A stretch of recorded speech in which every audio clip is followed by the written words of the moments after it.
नमस्कार, मैं हूँ विशाल डोंगरे। विदर्भ समाचार न्यूज़ में आप सभी का स्वागत है। आइए देखते हैं कि बल्लारपुर शहर में जो चुनावी माहौल अभी तक शुरू है, जबकि ये चुनाव 2 दिसंबर को हुआ था और उसका जो निर्णय है, उसका जो परिणाम है वो 21 तारीख को आने वाले 21 दिसंबर को जाहिर किया जाएगा। और वैसे भी बल्लारपुर शहर में जितने भी राजनीतिक दल है, राजनीतिक पक्ष है, सभी ने अब अपने उम्मीदवार खड़े किए हैं इस विश्वास के साथ कि उनकी जीत होगी। मगर पिछले 9 साल के बाद आज जो बल्लारपुर शहर में नगर पालिका का जो चुनाव माहौल चल रहा है, उस चुनावी माहौल में शिवसेना उभाटा के जो उप जिलाध्यक्ष है सिक्की यादव जी, आइए हम रूबरू होते हैं सिक्की यादव जी से और जानते हैं कि इस चुनाव में उन्होंने शिवसेना उभाटा के कितने उम्मीदवार पूरे बल्लारपुर शहर में, पूरे प्रभाग में खड़े किए हैं और साथ साथ वे खुद भी खड़े थे, उनके बारे में जानते हैं। नमस्कार। सर्वप्रथम मैं आप विदर्भ समाचार का धन्यवाद दूंगा क्योंकि आप लोगों ने हमारा मनोबल देने के लिए 21 तारीख को क्या होने वाला है इस शहर में, उसके बारे में आप जानकारी देने के लिए आए, इसलिए आप लोगों का धन्यवाद।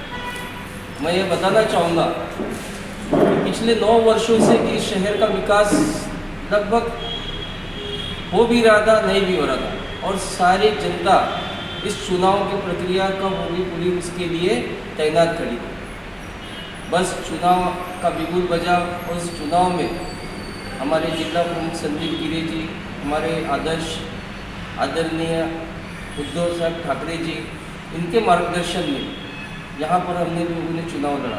उस चुनाव में हमारे सारे कार्यकर्ता, हमारे सारे पदाधिकारी जी जान से अपनी मेहनत से शहर में यह साबित किया कि अगर आप लोगों ने बेईमानी करके हमारा चिन्ह भी किसी को दे देते हैं, लेकिन हम मशाल लेकर भी उस चिन्ह को साबित करने के लिए हम लोगों ने यहाँ पर लड़ाई लड़ा। यह हमारे प्रतिष्ठा का सम्मान की लड़ाई थी। इस प्रतिष्ठा और सम्मान की लड़ाई में हमारे कार्यकर्ता और पदाधिकारियों ने सभी ने जी जान से ताकत लगाई। हम लोगों ने 21 उम्मीदवार रखे थे और एक प्रेसिडेंट के कैंडिडेट हमारे थे चैताली मूलचंदानी। चैताली मूलचंदानी का भी प्रदर्शन इतना उत्तम रहा कि शहर की जनता ने भी उसे सराहा और शहर की जनता ने उसे व्यक्तिशय वोट दिया।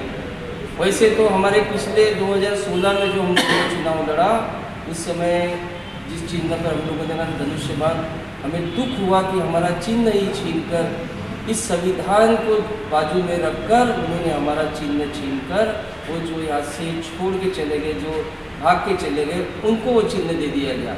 और तो भी हम लोगों को कोर्ट के द्वारा जो मशाल मिला, उस मशाल का अस्तित्व दिखाने के लिए हम लोगों ने लड़ाई लड़ा और सराहनीय कार्य करते हुए, सराहनीय मतदान में अपनी भूमिका निभाते हुए उस प्रेसिडेंट ने जनता के बीच में रूबरू होकर, जनता के बीच में जाकर उनकी समस्याएं सुनी। मुझे इस शहर में आगे जनता की समस्याओं को निराकरण करने के लिए क्या करना है, वो सब अपने जाहिरनामे में उसने स्वयं बनवाया। उसने मुझसे, मैं सिक्की यादव जिला प्रमुख और हमारे एक वरिष्ठ नेता जो कांग्रेस में 40 वर्षों से थे, जिन्होंने कांग्रेस में उनको टिकट न मिलने के कारण उन्होंने हमारा दामन थामा, हमारे मशाल को हाथ में लिया, उनकी बहू, उनकी बेटी हमारे साथ इस लड़ाई में शामिल हुई। तो घनश्याम भैया और हम लोगों ने मशाल का प्रचार इतने व्यापक पैमाने पे किया कि हर शहर में, प्रत्येक वार्ड में, प्रत्येक घर में हमारा मशाल पहुंचा। अब हमारा नसीब ये 21 तारीख को खुलने वाला है और जहाँ भी जो भी आप लोग चर्चा कर रहे होंगे, सर्वे कर रहे होंगे, आप लोग को ये जानकारी प्राप्त हो रही होगी कि मशाल हर जगह चली। अगर मशाल हर जगह चली है, इसका मतलब इस शहर की जनता जागरूक है। इस शहर की जनता को ये मालूम है कि पढ़े लिखे बच्चों को अगर हम वहाँ भेजेंगे तो शायद इस शहर का नियोजित तरीके से कार्य होगा। और उसके लिए उन्होंने हमारे साथ जितने भी हमारे उम्मीदवार खड़े थे, उन उम्मीदवारों को भी जिताने के लिए उन्होंने वर्गस वोट किया है। उनके आशीर्वाद स्वरूपी वोटों से हम लोग भारी बहुमत से जीत के जाएंगे। अभी तो हम लोगों ने 21 उम्मीदवार खड़े किए, पर हमारी जानकारी अनुसार जिस प्रकार से हम लोगों ने सर्वे किया, हमारे को तो इच्छा है कि हमारे सारे उम्मीदवारों ने जीत के जाना चाहिए, परंतु सभी पक्ष में अच्छे कार्य करने वाले लोग रहते हैं, इसीलिए हम लोग आपसे ज़्यादा तो नहीं परंतु 12 सीट का हम दावा कर सकते हैं कि हमारी 12 सीटें निकल सकती है और नगराध्यक्ष को 15,000 के ऊपर वोट लेकर अच्छे मार्जिन से वो जीतेगी।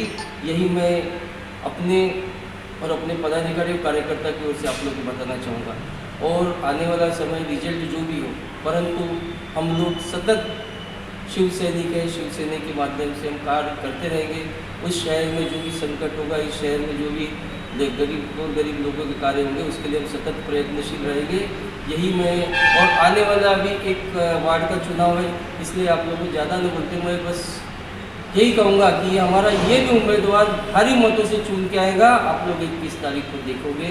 बस यही बोलते हुए और आप लोग का धन्यवाद देता हूँ, अपने शब्दों को विराम देता हूँ। जय हिंद, जय महाराष्ट्र। ऐसे ही खबरों के लिए देखते रहिए विदर्भ समाचार यूट्यूब चैनल। विशाल डुबरे के साथ नारद प्रसाद जी।